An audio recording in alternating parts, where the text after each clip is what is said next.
Okay, what is next? And the main principle to remember here is quality in, quality out is a big one. Okay, so know your ingredients, be an informed consumer, be aware of foods that agree with you physically and emotionally, mentally, and those that don't. And we want to eat the foods that serve us, and we want to maybe eat little to none of the foods that don't for whatever reason. That's going to be a little bit different for everybody. So that's another big thing we tune into our bodies for. If there's a food that maybe gives you some GI upset, we're going to try to avoid eating that food as much as we can. If there's a food that you know makes you feel really good and energized, then we want to eat more of those foods. And we want to aim for balance.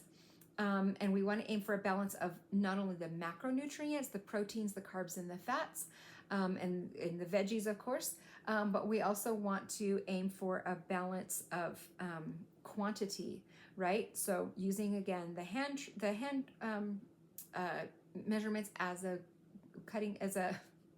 as a starting point, but also when you let up your plate, have some of each.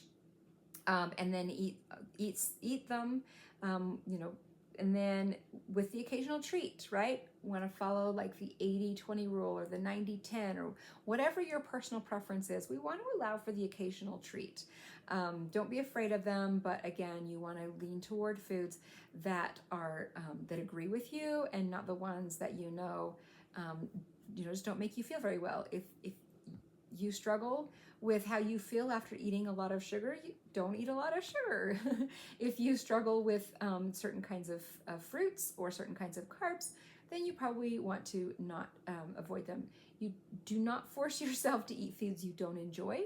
Okay, we want to eat foods that we enjoy and that are nourishing both body and soul, and that serve us well.